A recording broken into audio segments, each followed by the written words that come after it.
एक कहीं गंदगी कहीं नजर आए इस प्रकार के, जो आपने देखा कि मक्खियाँ उसमें जाकर सबसे पहले टूटती है। वो कल कहाँ थे जब अंग्रेजों से हम लड़ाई लड़ रहे थे, जब चाहे भारत जोड़ो यात्रा के, भारत जोड़ो आंदोलन की है, अंग्रेजों भारत छोड़ो की हम बात करूँ, 1942 की बात करें, 1946 की बात करें, वो तो गायब हो गए थे।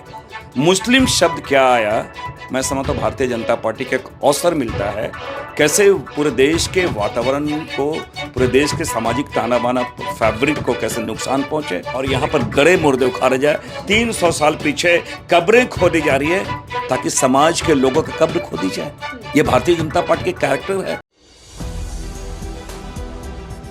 नमस्कार, आप देख रहे हैं 4 PM में आपके साथ नफीसा खान। आज संसद के अंदर कर्नाटक मुस्लिम आरक्षण को लेकर घमासान देखने को मिला, बवाल भी था, सत्ता पक्ष और विपक्ष के बीच में तीखी बहस भी थी। लेकिन ये आरक्षण की लड़ाई सीधा संविधान तक आ चुकी है। बीजेपी लगातार ये माहौल बनाने में लग रही है कि कांग्रेस पार्टी संविधान विरोधी है। लेकिन सवाल ये है कि आखिर देश के अंदर क्या लोकतंत्र कमजोर होता जा रहा है और राजतंत्र मजबूत होता जा रहा है? इसी तमाम चीजों को लेकर सवाल जवाब करते हैं और बारीकी से समझते हैं कि मौजूदा स्थिति, मौजूदा राजनीति देश की किस और बढ़ी है। ऐसे में कांग्रेस के लोकसभा सांसद मेरे साथ बातचीत करने के लिए सुखदेव भगत जी, जो कि झारखंड से आते हैं और संसद के अंदर खूब मुद्दों को उठाते हैं। न केवल मुद्दों को उठाते हैं बल्कि भारतीय जनता पार्टी की कूटनीति को भी उजागर करते हैं। बहुत बहुत स्वागत है सर आपका। पहली बार हम 4 PM नेटवर्क पर आपके साथ जुड़ रहे हैं। सर, शुरुआत किससे की जाए? झारखंड के अंदर चुनाव था, चुनावों के दौरान भी PM मोदी ने कई मुद्दे उठाए थे, लेकिन अब संविधान का मुद्दा एक बार फिर से ज्वलंत होता दिख रहा है। क्या वाकई कांग्रेस संविधान विरोधी है? जिस तरीके से नैरेटिव बीजेपी बना रही है, इस बयान को लेकर आप क्या कहेंगे? आपके डिप्टी CM का ये जो बयान, कैसे देख रहे हैं आप इसको? सबसे पहले तो जो जिस भारतीय जनता पार्टी ने आरोप लगाया है, मैं समझता हूँ उल्टा चोर कोतवाल को डांटे वाली बात है। और आपने देखा होगा लगातार भारत जोड़ो यात्रा के माध्यम से ये संविधान बचाओ एक अभियान, राहुल गांधी जो हमारे उन्होंने एक अभियान छेड़ा है कि संविधान, न केवल संविधान बचाने की बात उन्होंने की है, वरन भारत बचाने की बात है, क्योंकि भारत एक कॉन्ट्रैक्ट है जो हर चीज़ संविधान सम्मत होना चाहिए। लेकिन जिस प्रकार भारतीय जनता पार्टी अपने संवैधानिक संस्थानों का दुरुपयोग करती है, तो वो लगातार इसके मुखरता से उन्होंने इस बातों को रखा है। और आज जो आपने DK शिव कुमार की बातें की हैं और उसमें नड्डा जी और किरण, जो संसदीय मंत्री हैं, किरण जी का जो वक्तव्य आया है, और मैं कह सकता हूँ कि इस देश के सर्वोच्च पंचायत को भी उन्होंने उन्होंने भारतीय जनता पार्टी का एक मंच उन्होंने समझा है। सदन की एक अपनी गरिमा है, सदन की अपनी एक खूबसूरती है, एक अपनी परंपरा है, एक अपने संसदीय परंपरा है।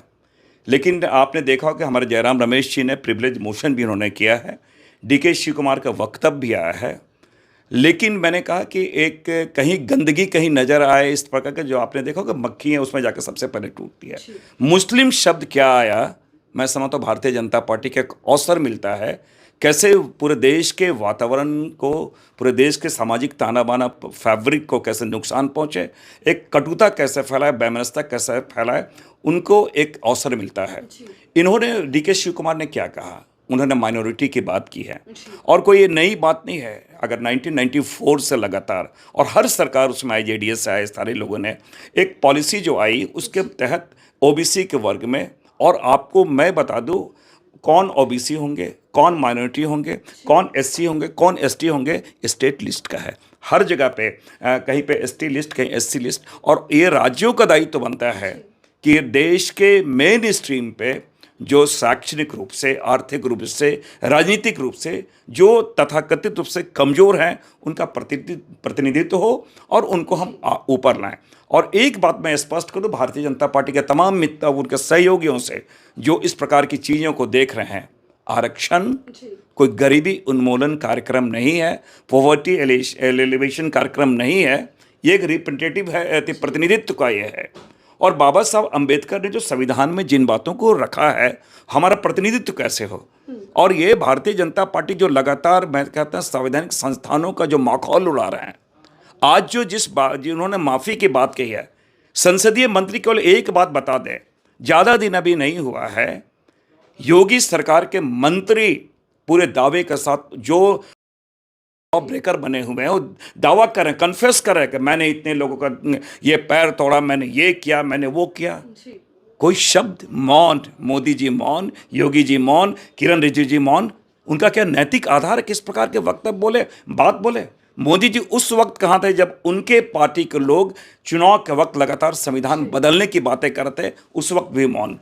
तो मैंने कहा कि ये सारी चीज़ें, मैंने उनका नैतिक आधार कहीं नहीं है कि वो इस प्रकार की चीज़ों कहे, और इसलिए मैंने कहा कि कैसे मिसकोट की जाती है, कैसे चीज़ों को, शब्दों को तोड़ा मरोड़ा जाता है। और आज मैं ये कह सकता हूँ कि कल तक तो सदन के बाहर इस प्रकार की चीज़ें आती है। दुख तो ये हुआ कि आज संसद के जो मर्यादा है उसे भी उन्होंने तार तार किया, और जिनको जो संसदीय कार्यों को, जिनका जो संरक्षण जिनको देना था, किरण जी, उन्होंने इसे तार तार किया है। ये दुखद स्थिति है।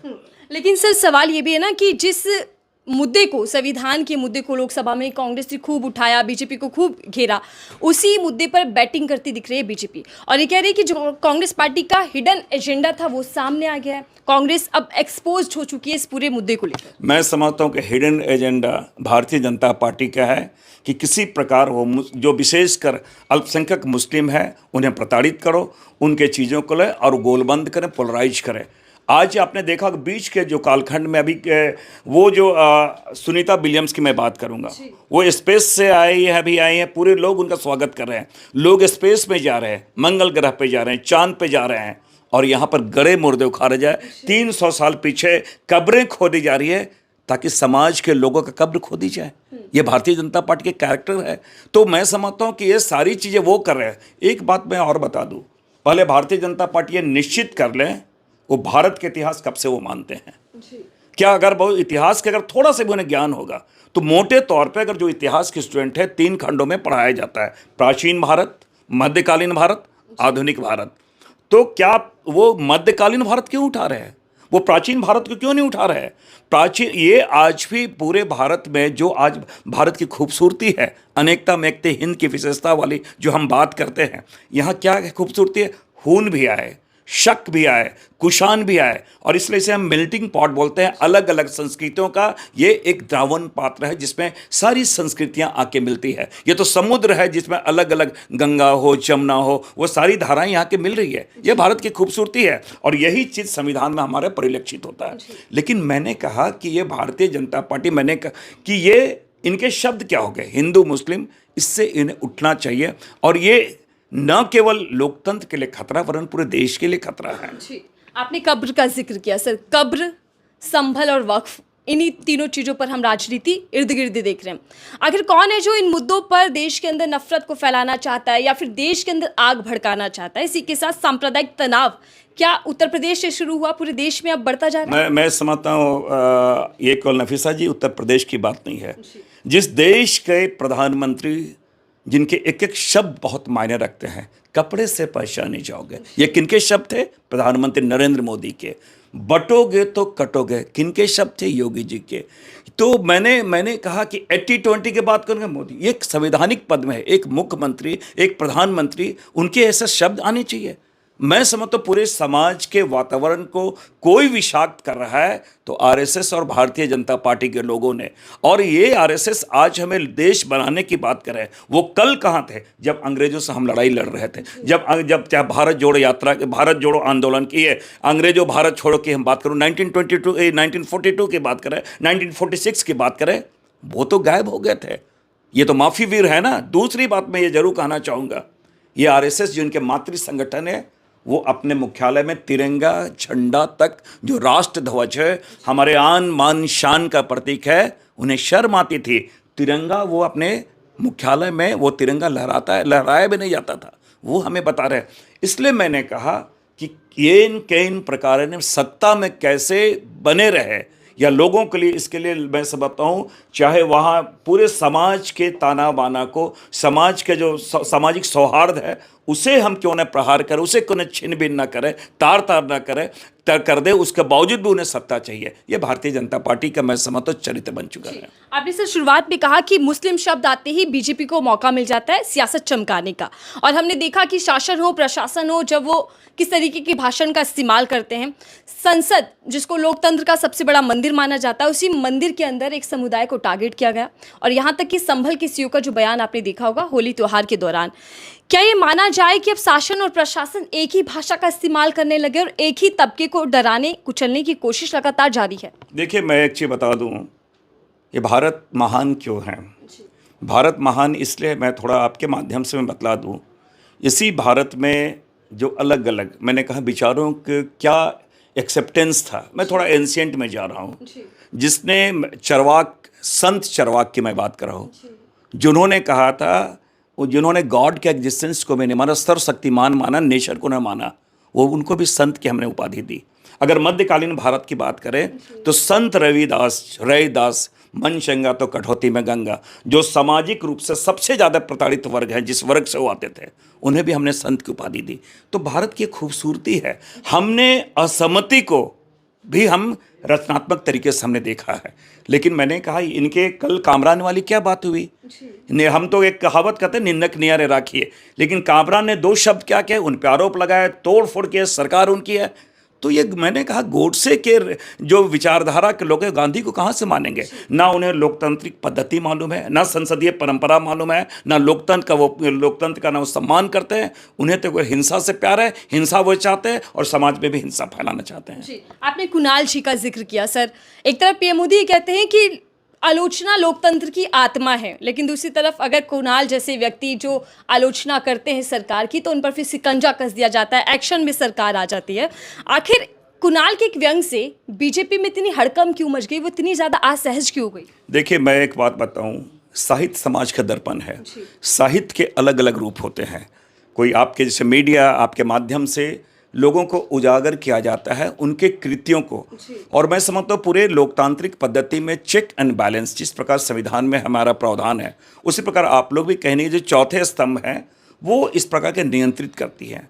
कामरान जी ने स्टैंडिंग कमेटी के माध्यम से एक कटाक्ष की जाती है, सरकार के आईना दिखाया जाता है। और मैंने कहा मोदी जी ने शब्दों से तो जरूर कहते हैं, और यही मोदी जी हैं, अभी जो शेख आएंगे उनको गले लगाएंगे, बिन बुलाए बिरयानी खाने जाएंगे, लेकिन मुस्लिमों के प्रति, अल्पसंख्यक के प्रति घृणा किस प्रकार के शब्द।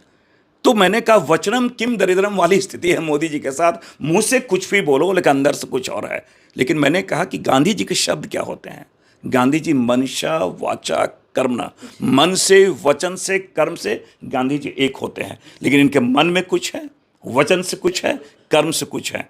तो गोडसे के जो लोग हैं विचारधारा के मानने वाले, स्वाभाविक है, इसलिए हम लोग इनसे बहुत ज़्यादा उम्मीद भी नहीं करते, अपेक्षा भी नहीं करते हैं। लेकिन ये भी बात जरूर कहना चाहेंगे, लोकतांत्रिक पद्धति है, लोकतंत्र है, संविधान है, और राहुल जी ने जो अभियान छेड़ रखा है वो एक दिन का नहीं है, वो लगातार उसके पीछे, वो अभियान के साथ हम लोग से है और संघर्ष में हम विश्वास रखते हैं। सर, झारखंड इलेक्शन के दौरान पीएम मोदी ने बेटी उठा ले जाएंगे इसका एक बयान दिया था। हालांकि वहां पर घुसपैठियों का मुद्दा भी उठाया गया, वही मुद्दा दिल्ली में भी बीजेपी उठाती दिख रही है। क्या बीजेपी उन मुद्दों को ज्यादा चूज करती है, उठाती है, जिन मुद्दों में तुष्टीकरण की राजनीति की बुआ आती है? मैं एक चीज कहना चाहूँगा, दुख होता है कि प्रधानमंत्री जी के चुनाव के दरमियान प्रधानमंत्री जी बहुत महत्वपूर्ण, बहुत गरिमामय पद है, और निश्चित रूप से मोदी जी हमारे देश के प्रधानमंत्री हैं। हम ये उम्मीद करते थे प्रधानमंत्री जी यहाँ के इकोनॉमी के बारे बात करेंगे, यहाँ की बेरोजगारी के बारे बात करेंगे, वैदेशिक नीति के बात करेंगे। उनके शब्द क्या होते थे? गाय, गोबर, मंगलसूत्र। तो मैं समझता हूँ, तो इस प्रकार के मुजरा, तो आप सोच सकते हैं ना कि ये मानसिक रूप से ये कितने विकलांग अगर कहें कि वो हो गए थे और इस प्रकार के शब्दों का प्रयोग करें। तो क्या सत्ता पाने के लिए इस प्रकार के जो निम्न स्तरीय बातें हैं, राजनीतिक रूप से संस्कार विहीन जो बातें हैं, उनका ये प्रयोग करें? सर, एआई को लेकर काफ़ी चर्चाएं देश भर में हैं। पीएम मोदी एक तरफ एआई का समर्थन करते हैं, उत्साहित दिखते हैं, लेकिन दूसरी तरफ जब है तो तब उसके सवालों के जो जवाब सामने आते हैं उसको लेकर बीजेपी बहुत असहज हो गई, यहाँ तक कि कार्यवाही का भी नौबत आती दिख रही है। मैं एक चीज़ बताऊँ, मुझे आश्चर्य होता है कि मोदी जी, पता नहीं, वो बहुत शालीनता से उन्हें चीज़ों को, वो सर्वज्ञ बनना चाहते हैं, और सर्वज्ञ बनने के चक्कर में आर्टिफिशियल इंटेलिजेंस को क्या है, उनसे क्या बात कर रहे हैं? हम लोग आई बोलते हैं, हम लोग तो ये माँ को आई बोलते हैं। मैं समझता हूँ कि क्या एक इस प्रकार के चीज़ों को, इस प्रकार के शब्दों का प्रयोग आना चाहिए? इस प्रकार की वार्ता के स्टैंडर्ड है? तो कोई गैस से, जिसे कहते हैं नाली से कोई गैस बना सकता है, बादल से रडार छिप सकता है, तो मोदी जी की तो ये मैं उस पर यही ज़्यादा कमेंट नहीं करना चाहूँगा। लेकिन आप सोच सकते हैं कि वो उनका स्तर क्या है, किस तरह से वो बातें करते हैं। तो मैं समझता हूँ वो ना सहानुभूति के पात्र हो गए हैं। सहानुभूति एक तरफ और दूसरी तरफ एक तरफ गड़े मुर्दों को भी उखाड़ने की कोशिश पूरी भारतीय जनता पार्टी करती दिख रही है। सर, औरंगजेब मामले में जो हिंसा भड़की, उस हिंसा के आरोपी के घर पे बुलडोजर चल चुका है, लेकिन सवाल ये है कि क्या शासन प्रशासन अब सुप्रीम कोर्ट के निर्देशों को, आदेशों को भी उल्लंघन करता दिखाई दे रहा है, क्योंकि सुप्रीम कोर्ट ने रोक लगाई थी, लेकिन अभी भी बुलडोजर कार्रवाई जारी है। मैं एक चीज बता दूं कि संविधान का जो हाईएस्ट इंटरप्रेटर है वो सुप्रीम कोर्ट है, सर्वोच्च न्यायालय है जो संविधान का, इसलिए मैंने कहा हाईएस्ट इंटरप्रेटर। और सुप्रीम माननीय सर्वोच्च न्यायालय ने कुछ उन्होंने निर्देश दिया, कुछ उन्होंने आदेश दिया है कि क्या क्या किस प्रकार, उन्होंने कहा किस प्रकार लोगों को प्रताड़ित की जाती है, एक वर्ग विशेष के लोगों को कैसे प्रताड़ित की जाए, उन्होंने स्पष्ट निर्देश दिया है। तो मैंने कहा ये सरकार अहंकार में इतना चूर है कि सर्वोच्च न्यायालय के आदेशों को भी ये नहीं मान रही है। तो मैं तो समझता हूँ कि इनके सरकार के न्यायालय की अवमानना का भी इन पे केस आना चाहिए, क्योंकि मैं समझता हूँ कानून के समक्ष हर लोग बराबर हैं। सर, देश के अंदर मस्जिद मंदिर विवाद खूब देखा जा रहा है। क्या ये समझा जाए कि एक प्रोपोगेंडा है जिसके तहत पहले मंदिर मस्जिद पर खूब चमकाई राजनीति बीजेपी ने, और अब हिंदुओं के त्योहारों को लेकर भी एक एजेंडा सेट करता दिखाई दे रहा है? देखिए, मैं समझता हूँ किसी भी वर्ग का, किसी भी लोगों का एक त्यौहार है। त्यौहार का मतलब क्या है? एक आपस में भाईचारा हो, शांति हो, उत्साह हो, उमंग हो। लेकिन मैंने कहा त्यौहार में ये अवसर तलाशते हैं कैसे इसको हम एक दूसरे को, भाई से भाई को लड़ाएं, कैसे नफरत का माहौल हो, और कैसे हम एक वर्ग विशेष के लोगों को प्रताड़ित करते हुए बहुसंख्यक वर्ग का हम पोलराइज करें, जो कि हमारे लिए एक वोट कास्ट करे, ये इनकी मंशा होती है। लेकिन एक बात स्पष्ट कर दूं, बाढ़ का पानी पिया नहीं जाता है, इससे ज़्यादा मैं नहीं बोलूँगा। मैं आखिरी सवाल आपसे ले रही हूँ, क्योंकि आपका बेहद कीमती समय है सर, लेकिन इस सवाल है बेहद अहम हो जाता है मौजूदा राजनीति को देखते हुए। क्या एक के बाद एक मुद्दे जो उठते दिख रहे हैं, जो मुद्दे मीडिया में छा रहे हैं, क्या मुद्दों के जरिए देश के अंदर जो लोकतंत्र है उसको राजतंत्र में तब्दील करने की कोशिश पूरी पुरजोर तरीके से की जा रही है? मैं समझता हूँ वन नेशन वन इलेक्शन कि अगर जो लाई गई है, ये देश में इसके लिए नहीं लाया जा रहा है कि कोई बहुत ज़्यादा उसमें आमूलचूल परिवर्तन हो। मैं समझता हूँ ये भारतीय जनता पार्टी ने ये सोचा कि हाँ, presidential form of government America की तरह लाया जाए।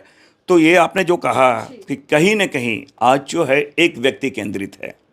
अगर राहुल गांधी जी लगातार एक व्यापारी विशेष का नाम लेके और लगातार आरोप लगा रहे हैं, तो कांग्रेस पार्टी कॉरपोरेट घराने के विरोधी नहीं है। आपने देखा होगा जब हमारी सरकार थी, जब देश आज़ाद हुआ, तो हमने मिक्स्ड इकोनॉमी को हमने चुना हो कि प्राइवेट सेक्टर भी हमारा हो, प्राइवेट सेक्टर, पब्लिक सेक्टर भी हो, प्राइवेट सेक्टर भी हो। हमने दोनों को साथ लेके चला है। लेकिन इस सरकार में इन्होंने क्या किया कि सारे चीज़ों को मोनोपोली करके एक व्यक्ति विशेष, एक व्यापारिक घराने पे सारी चीज़ें, चाहे एयरपोर्ट की बात हो, पोर्ट की बातें हो, रेलवे की बातें हो, और फूड ग्रेन्स, मैं सारी चीज़ों एक व्यक्ति विशेष के लिए क्या है। और तो और कहीं न कहीं ऐसे भी कि प्रधानमंत्री जी उनके लिए लॉबिंग भी कर रहे हैं, ये भी चीज़ें आई। तो राहुल गांधी जी उनका विरोध कर रहे हैं कि इसके कारण देश की ना इकोनॉमी किसी एक व्यक्ति पे केंद्रित हो रही है, हमारे आम लोगों के जो है अवसर है, रोजगार का अवसर, वो भी सीमित हो रहे हैं। इसलिए हम लोग चिंतित हैं। ठीक है, धन्यवाद सर, हमें समय देने के लिए और हमसे बातचीत करने के लिए। सुखदेव जी हमारे साथ थे, जिनसे हम खासा बातचीत कर रहे थे राजनीति को लेकर। बहरहाल इस खास बातचीत को लेकर आपकी राय क्या है, जरूर साझा कीजिएगा और